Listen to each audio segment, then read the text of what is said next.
just take it, move on. We'll save.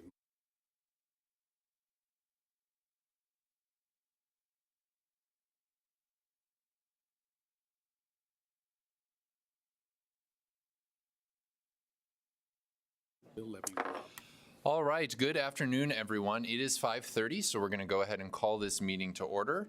Let's go ahead and call the roll. Bauman, Present. Domes, Yes.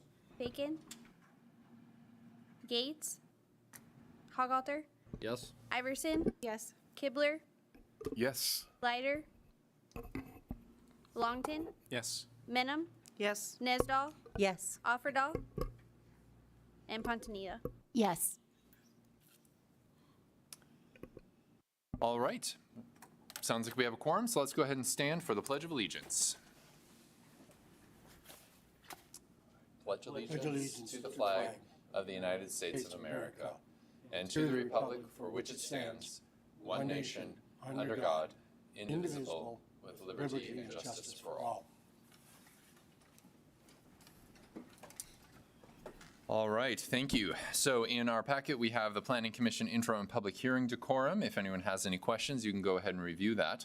And if none, let's go ahead and move to number 4, and that is our approval of the January 4th regular meeting minutes. I'll make a motion to approve. All right, we have a motion by Commissioner Hochhalter. I'll second. And a second from Commissioner Kibler. Any discussion? Hearing none, let's call the roll. Bauman, Yes. Domes, Yes. Hoggalter, Yes. Iverson, Yes. Kibler, Yes. Longton, Yes. Minham, Yes. Nesdahl, Yes. and Pontanita. Yes. Okay. All right. So with that, we will move on to item number 5. This is the public hearing request by James Walsh, owner, for a major subdivision preliminary plat for Walsh Addition. The proposed plat will amend the boundaries of 2 properties, part of which is unplatted. The legal description for the property is Outlot 4 and the northwest quarter less the south half, southwest quarter, northwest quarter, northwest quarter. Of Section 9, Township 155 North, Range 82 West to the city of Minot, North Dakota. The address for the properties is 4540 30th Avenue Northeast and 2800 42nd Street Northeast. With that, we'll turn it over to staff for presentation and take it from there. Thank you, Vice Chair Bauman, members of the commission. Staff's recommendation is just to waive staff's verbal report, lengthier verbal report. Ultimately, we're recommending approval with a couple of conditions. This is just a preliminary plat of an agricultural piece of property. It's a property boundary adjustment between two pieces of property. So they're platting it, and following this, it'll clean up the legal description so it's not so long. Otherwise, I'll stand for questions if there are any. All right, any questions from the commissioners to our principal planner, Mr. Van Dyke? Mr. Chairman, Mr. Kibler? a more detailed description of the meets and bounds because of meandering easement? Is that, aren't they usually as the crow flies? Vice Chairman Bauman, Commissioner Kibler, see if I've got a slide that kind of shows what it is. The access easement actually follows an existing driveway which meanders quite all over the place through the 2 different lots. And so as it's depicted on the plat as it is right now, it's not something that can be verified. You're not able to survey it and repeat the survey. I believe, and I may not have it here, but I do. Here we go. So you can see that the dashed line that runs east-west just through the middle of the plat. We need a better description for that. We have an acreage calculation, 2.02 acres, that tells me somebody has measured it out. They know precisely what the acreage is. We just need the meets and bounds so that it can be, if one property owner would like to prohibit access or build a fence, that they're not inhibiting that access through that easement there. That makes sense. I'm sorry, what was that, the last bit, that if one of the property Right. owners wanted to? So if, be- yeah, sorry, no. So if one of the property owners wanted to construct a fence that effectively they can determine precisely where the access easement is and is not able to inhibit access. So yes, I misspoke, sorry. Thank you. Okay, thank you. Any other questions for staff from the commission? All right, seeing none, thank you, Mr. Van Dyke. At this point, we'll go ahead and open up the public portion of this hearing. Is there anyone in attendance today who would like to speak in opposition to this item? Anyone who would like to speak in opposition? Seeing none, is there anyone in the general public who would like to speak in opposition or in support for this project? All right.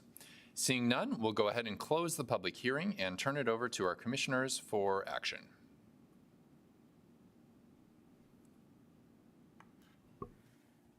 Mr. Chairman, I would move to approve based on staff finding of fact. Thank you. We have a motion from Mr. Kibler. I will second that. All right, and a second from Commissioner Iverson. Any discussion amongst the commission on this motion?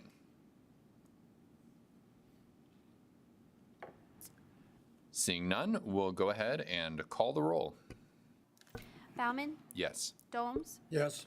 Hoghalter, Yes. Iverson, Yes. Kibler, Yes. Longton, Yes. Minham, Yes. Nesdal, Yes. Pontanilla. Yes. Motion carries. All right, thank you very much. With that, we'll move on to item number 6. And I'm gonna wait for screens to catch up here. All right, item number 6 is case number 2023-0201 Highlands at North Hill zoning map amendment. This is a public hearing request by the City of Minot for a zoning map amendment to continue to clarify zoning for a portion of the Highlands at North Hill 2nd, 3rd, and 4th editions. The zoning is proposed to be changed from both R2 two-family residential district with a PUD planned unit development overlay and R4 planned residential district to R2 a two-family residential district with a PUD planned unit development overlay alone. The legal descriptions for the properties are as follows. Lots 1A, 1B, 2A, 2B, 3A, 3B, Block 1. Lots 10A, 10B, 11A, 11B, 12A, 12B, 1A, 1B, 2A, 2B, 3A, 3B, 4A, 4B, 5A, 5B, 6A, 7B, 8A, 8B, 9A, 9B, Block 2. Lots 1A, 1B, 2A, 2B, 3A, 3B, 4A, 4B, 5A, 5B, 6A, 6B, 7A, 7B, 8A, 8B, 9A, 9B, Block 4. Lots 1A and 1B, Block 5, Highlands at North Hill 2nd Edition, and lots 1 through 6, Block 1, lots 1 through 10, Block 2, and lots 1 through 7, 8A, 8B, 9A, 9B, 10A, and 10B, Block 3. Highlands at North Hill 3rd Edition, and lots 1, 2, and 3, Highlands at North Hill 4th Edition, all to the City of Minot, Ward County, North Dakota.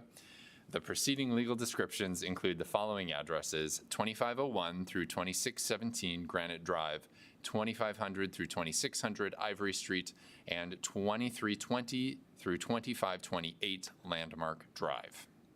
All right. So with that, we are going to ask staff for a presentation on this item. That was stellar, Vice Chairman Bauman, Thank you. I had my placeholder. members of the commission. Okay, so the property is located just west of the new high school site and abuts the bypass. The zoning map amendment includes 81 lots total within the Highlands at North Hill development. So on this map, the lots are bound in white, city limits are shown in red, and the pink line is the 300-foot notification boundary. And so if you didn't catch the city council meeting a couple weeks ago, this is one of the arrested developments in town that was recently discussed. And I'll just kind of give a brief overlay in case you missed, or overview in case you missed that. Effectively, so what is an arrested development? So this is it's a subdivision that's partially completed. It may have some existing dwellings. within the development, but primarily it's indicative that there's platted lots and only partial infrastructure, whether below ground or above ground or both, is missing. So that the platted lots are unable to obtain building permits because there's not adequate infrastructure to serve the development that they're intended to maintain. So this is one of those, and there's several throughout the community.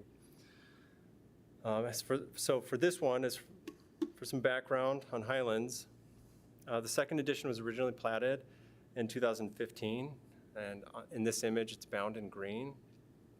In 2017, the third edition was platted over a portion of the second edition to accommodate single-family residential. So third edition is bounded in red. Because of the color wheel, we're going to get some mixtures of red and green and red and blue there. So 8 twin homes were constructed totaling 16 units, and about a year ago, the undeveloped lots came into new ownership. And since that time, approximately 10 single-family residential permits have been pulled following completion and testing of some of the infrastructure that was left incomplete previously. And on this image, I also provided the new high school layout, and that's bound in blue. Just to give you a reference with regard to the proximity to the new high school location and the overall general site plan. So the PUD dilemma. So one of the issues with the original development is that it is a PUD. So PUDs, planned unit developments, provide for flexibility in zoning up front. This could be reduced lot sizes or use types, for example. However, adjustments after the fact can be extremely cumbersome. And there has been decades of overuse of PUDs via the R4 and C4 plans, and Highlands is no exception. So note the peppering of rooftops within the image. Those are the 8 twin homes that have been constructed since 2017. This aerial image is not going to show the 10 permits, and of course, because it's from 2020. So again, this is one of several developments that are like this, where they've started, there might be some homes in there, the rest of the development has just remained stagnant for quite some time.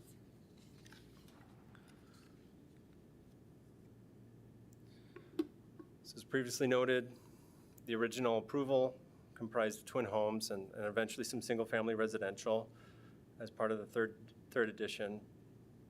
In some of the areas, there were plans for 8-foot pathways which meandered throughout the sub, as opposed to 5-foot sidewalks, which is typical and standard for residential developments. A park, a green space, and additional meandering paths were conceived, which were to be managed by a homeowners association. And the homeowners association has not been active, nor are the green spaces complete at this time. This plan was memorialized in a development agreement and via the planned unit development process in 2017. So with regard to the amended development agreement, an amended development agreement was presented to City Council in November of 2022. Staff met with the new owners who are here in the event there are some specific questions to some of the new owners. I would say the primary owners. They own the majority of the lots. They could be considered the new developers that are taking over after the original developer decided to no longer push forward with this development. So staff has met with them numerous times over the last year and has quite constant contact. The biggest lift in amending the development agreement was obtaining all of the property owners, not just the new primary owners of property in that subdivision, but the other owners of the 16 rooftops that were shown previously. So everybody in that subdivision has signed on. I'm not surprised no one is here, despite we notified them knows that the city is initiating a rezone on their behalf. It's because they've already signed a document understanding how they want to jumpstart this development and move it forward, as opposed to leaving it fallow and undeveloped for a further 6 years or 8 years, depending on what edition it is. So all property owners signed the development agreement, and it was approved by City Council in November 2022.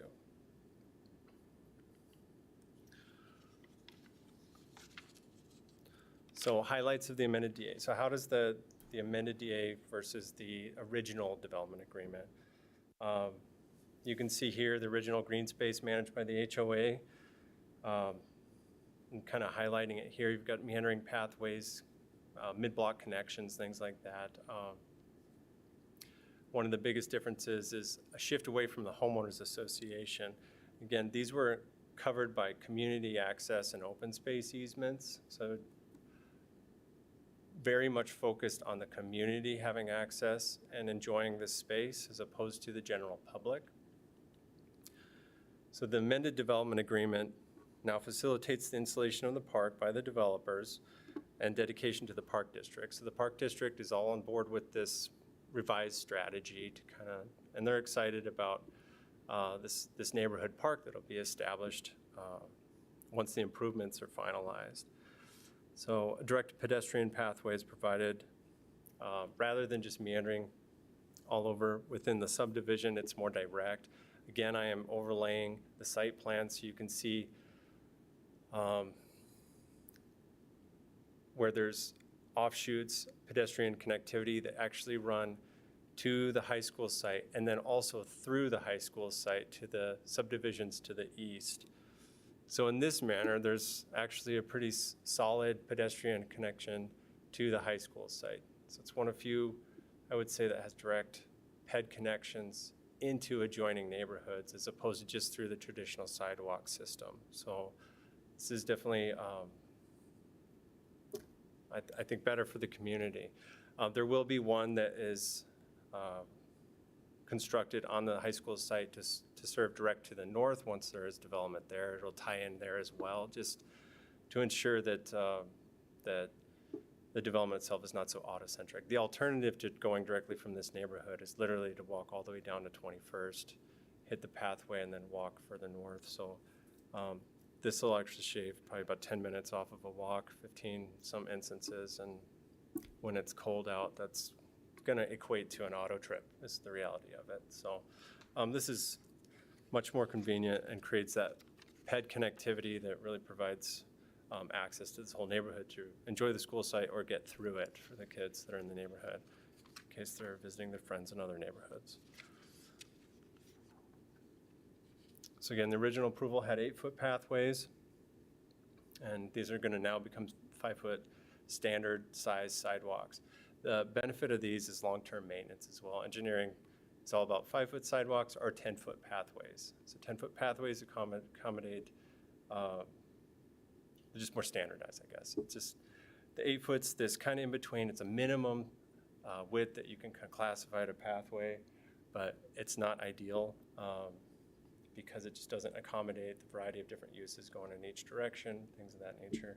So 8-foot is not actually preferred, and as far as long-term maintenance goes, it just as well see it be 5-foot sidewalks. The overall documentation memorializing the original approval was extremely difficult to piece together.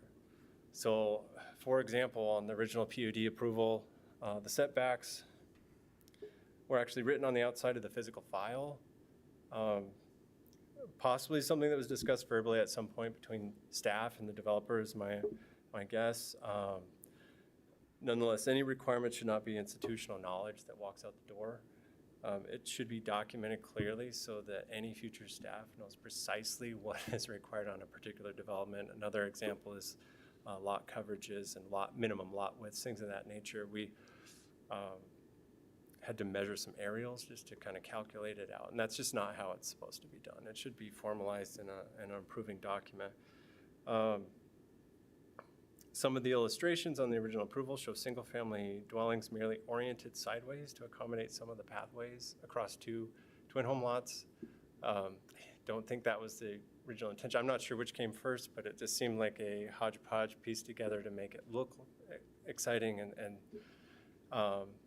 And again, in my application on, I think it's Exhibit 1 or 2 of this, the written report, I don't know, it's no one's specific fault, whether it's staff, planning commission, the consultant, or the developer, or anybody. I think it was shared mutually amongst everybody. It was a chaotic time of residential approvals that were coming off of increased demand stemming from the 2011 flood and then the oil boom. So it was just complete pandemonium. And when you're understaffed and everybody's just so busy, this is kind of what you get from it. And so it needs to get cleaned up nonetheless. So the proposed PUD plan, which you can read through, it's quite simple, concise. So it clarifies the zoning dimensional standards and applicable to each of the lots, as well as just illustrates clearly the uses through a map and other different processes such as subdivision and lot widths, lot sizes, things of that nature. So here are the findings of fact. I'll just kind of breeze through some of these, but Planning Commission has the authority to hear the case and then provide a recommendation to City Council. So City Council will be the ultimate final decision maker on this. But staff recommends the Planning Commission adopt the staff finding of fact and rezone the property to R2 two-family with PUD overlay, and then specifically refer to Exhibit 8, which will become the PUD plan that is very clear and concise and can be provided with regard to any building permit issuance in the future as the development continues to move forward. So I will certainly stand for questions if there are any. All right, thank you very much. Any questions from the commission for staff?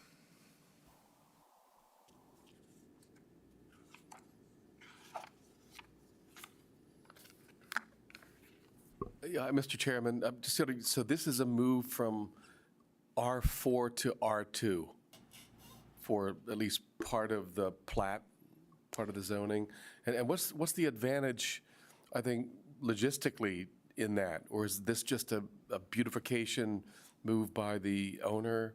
I mean, what's the reason? So Vice Chairman Baumann, Commissioner Kibler, so the R4 and the R2 with the PUD. So R2 with the PUD is, think of it as the new title to the same zoning district of R4. In this instance, R4 was how they processed planned unit developments previously, without saying it was a planned unit development. It was its own zone. It's a customized residential development. So what that means. So the R2 with the PUD simply means that has an underlying zoning district of R2, which is a two-family, can accommodate up to two-family. That can be single-family dwellings, or it can be twin homes, or a duplex where it's two units on one lot. It accommodates those three varieties. But the PUD in this case was largely related to the park component, the connectivity that I illustrated, as well as reduced lot width. So there's an additional density that's provided through the planned unit development. We're obviously not going to choose R4. We're kind of trying to get away from any R4s and just go with our new designation. And then, yes, and I left that out, but next month, the developers, the property owners behind me will be bringing the remainder of the development, probably have a very similar discussion, but at least I wanted to go in more depth this time to kind of give you some background, and then when they're talking, it's not foreign to you. And anyway, so the R2 two-family residential with the PUD it's the new way of kind of designating. Yeah, Mr. Chairman, so is the difference one of density? Is the R4 a denser residential development than an R2? So there's going to be some customization with regard to, it could be various different uses. Think of the tracks development, whereas that would be a C2 with a PUD overlay because the buildings are going to be quite high. There's 7 of them. There's going to be a bunch of open space amenities and concerts and things of that nature that are going to be held there, parking garage. So it's some unique element to the development. In this case, really what's unique is that they're kind of adding density to this development. So yeah, yes.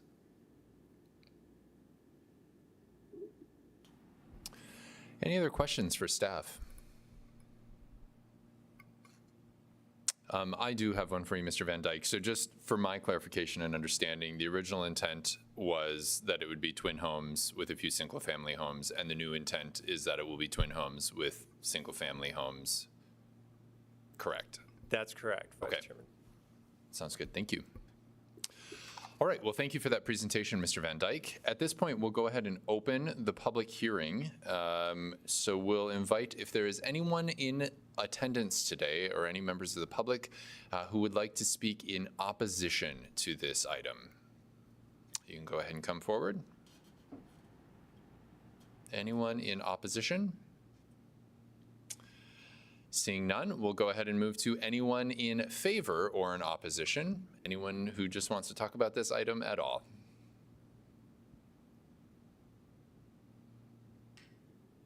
All right. With that, we'll go ahead and close the public hearing then, hearing no comments.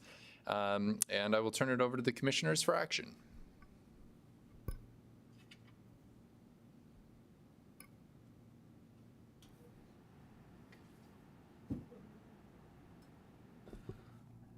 Motion to approve based on staff recommendations and findings of fact. All right. Thank you, Commissioner Hochhalter, with the motion and a second. I'll second. All right, and Commissioner Kibler. We have a motion and a second. Any discussion from the commission?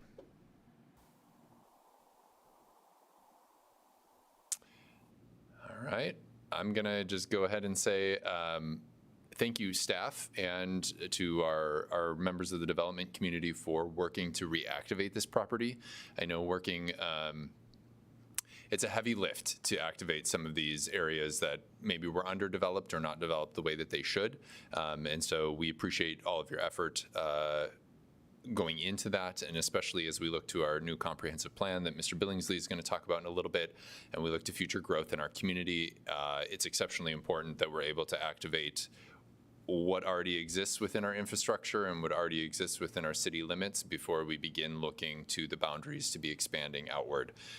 So personally, I appreciate the effort. I appreciate all the time and the haranguing that goes with it, because I know it's not easy, but greatly appreciated. So with that, any other discussion before we call the roll? Okay, let's go ahead and call the roll. Bauman, Yes. Gomes, Yes. Hoggalter, Yes. Iverson, Yes. Kibler, Yes. Longton, Yes. Menham, Yes. Nesdahl, Yes. Pontanila. Yes. Motion carries. Okay, motion carries. Thank you. With that, we move now to our other business, and I'm going to pass things off to Mr. Billingsley. Thank you, Vice Chairman Bauman. I'd like to update the Planning Commission and the general public on the status of our new comprehensive plan that staff and our steering committee has been working on for the past 16 months. We have a draft copy of the 2040 comprehensive plan on the project website. To go to that website, the web address is www.minot2040.com. Our last public workshop is next Wednesday, February 15th at 6 p.m. in the Carnegie Center, located in downtown Minot. You're welcome to attend. And the comprehensive plan, barring any delays, is scheduled to be presented at the May 2nd Planning Commission meeting for adoption. So I just wanted to let everyone know that we actually have a draft on the website now. It's about 200 pages long.